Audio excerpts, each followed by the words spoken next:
Hello, ladies and gentlemen. This is Badassatron bringing you Lego Transformers Profane. So, I changed my intro. I think I'm going to start most of my new videos with that from now on. I just like how it sounds a little better. So, that's cool. Anyways, that's not what we're here for. Here we have Profane in his car mode. Now, today is currently October 30th, 2025, which means tomorrow is Halloween. And I wanted to commemorate that occasion with a Transformer. So here we have Profane, a mix of propane, because he is on fire, and profane, a word that basically means the opposite of a saint. So kind of like devilish, because he's a spooky guy. Anyways, here we have Profane in his robot mode, or not robot, oh my, in his vehicle mode. And I see him as some sort of like sports car who has clearly got himself into a really bad accident. One side of the car is like set on fire. He's got some fire in the back. He's heavily damaged. He's uneven. We've got a little bit of fire detail in there. And overall, I really like the look of the fire, of like him being set on fire in his vehicle mode. I was trying to make it look like a wrecked car while still being visibly a car. You can see he still has wheels, like two blue on this side, and then we have one blue and one red because it's on fire. One of my favorite details about the vehicle mode is his giant engine right here on the front of the car. It is massive with these giant holes, and like, I don't know, that giant engine just looks really cool to me. I really like these sloped details along the sides of what is supposed to be the windshield. And honestly, I think this streamlined shape makes it look a little bit more of a sort of race car or muscle car type of thing.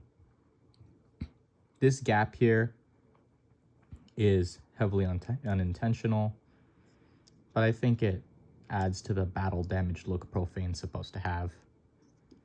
Coming to the back, not much to say about it besides the fact that there is a gap where the fire is, but it doesn't really reveal much. Coming down to the bottom, it reveals even less. Honestly, there's not a lot of clue besides the obvious hinges among the sides of the car. There's not much clues that this guy's actually transforms. One flaw about this guy is that because of this stoplight brick I used to connect everything together, he actually doesn't sit completely straight. This is what he would have been like if he was completely straight, and this is him gravity. You can see he like falls ever so slightly down, which honestly isn't too much of an issue. I don't really care about that at all, but I know it might annoy some people. Size comparison, here is Profane with a minifigure. So you can see he is a very, very small car. Now, because of the pieces I have that are like really old, Profane's transformation actually ends up being incredibly like self-destructive. Like, if you don't handle him extremely carefully, he will just fall apart on you very easily. So the first thing we're gonna do is we're gonna take this back section and just bring it down like that. And we can take the sides of the car and just flip them out, get them out of the way like that.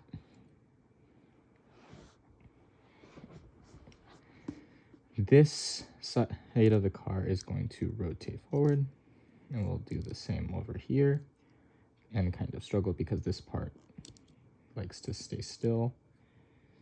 And straighten these two pieces so that this clip right here has enough clearance to move down and around like that. Now we will rotate it to the other side because we're also going to do the same to this clip. There we go, it's starting to break apart on me. This will fold up. This piece will, this entire assembly actually will rotate around.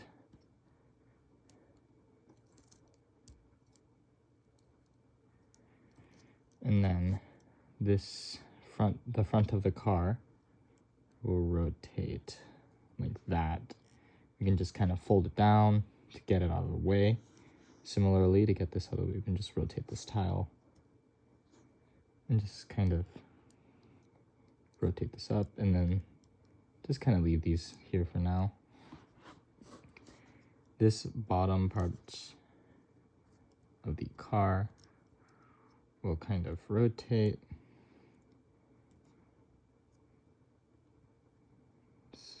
Just a little bit like that. These pieces will fold down. This bottom section of the car will rotate around, and we can rotate this tile right here, give it a more streamlined shape. Finally, the top part of the car is going to rotate, pointing diagonally. This section will align, fold down to become the head. We can rotate this flame piece up. And here is Prophane in his robot mode. Now, I'm gonna be honest, I wasn't originally planning to make any mocks for Halloween, but then I looked at Prophane and I realized he kind of looked like a ghost. The original concept of Prophane was to build a car transformer with a giant engine, and then the engine ends up mounted on his fist as a sort of punching glove. Prophane does have that design philosophy still. You can notice his right arm is incredibly bulky and is made up of basically just the entire front of the car. But his mono leg, combined with the fact that with the parts unavailability, his head and tail, I guess, ended up looking very spirity, and so I decided, hey, this guy would make a nice little mock for Halloween. Honestly, I love the contrast between the spiritual parts of Prophane being like transparent with the physical parts of the car. I like to imagine that Prophane was some sort of ghost who possessed a wrecked car and has now become a transformer. There's still evidence of the car wreckage among all the regular opaque parts, but you can see his possession has spread throughout the car. You can see in the back right here some transparent details. And overall, I think he's a really cool, like, Halloween robot. Obviously, he'd probably be a Decepticon because he's an evil, spooky man. I really like this sort of stance he's in. His head's kind of lunched over and both of his hands are like facing forward, so he's like ready to start brawling in a moment's notice. He can't actually stand because he does have a mono leg, but I still think he looks really cool. One major issue with this guy is his stomach has a gap, but if you hold him at certain angles, that isn't actually very noticeable.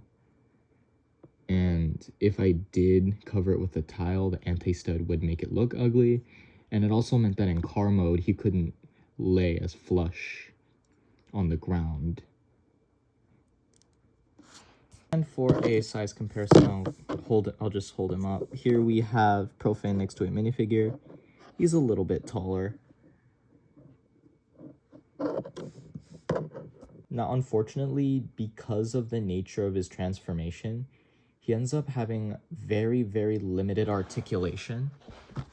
Starting off with the head, which can look up and down, left and right, which also moves this entire car assembly right here. It doesn't really matter which part you move. Both seem appropriate to use as his neck. He technically has shoulder movement, but it's severely limited by both this top part and this bottom part, so you're not really going to get much out of that. He has an elbow, which can bend back and forth, as well as a swivel. You can technically have his arm out straight, but I'm going to be honest, it looks really weird. So I prefer to have it kept in this like punching pose. As for the other arm, it has the same articulation, but because of how big it is, it ends up getting stuck between this piece most of the time. So you're usually gonna have to keep it in this position as well. Coming down to the leg, it can move forward and back, technically swivel left and right, but it's a combination of this clip being really, really tight, so it's kind of hard to move, and these pieces right here are kind of limiting its swivel. Overall,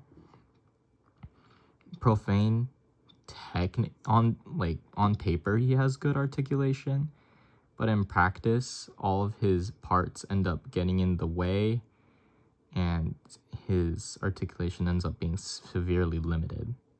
That's not to say I still don't love him, though. But that's all I have to say about Prophane. So, I'll see you all in the next one.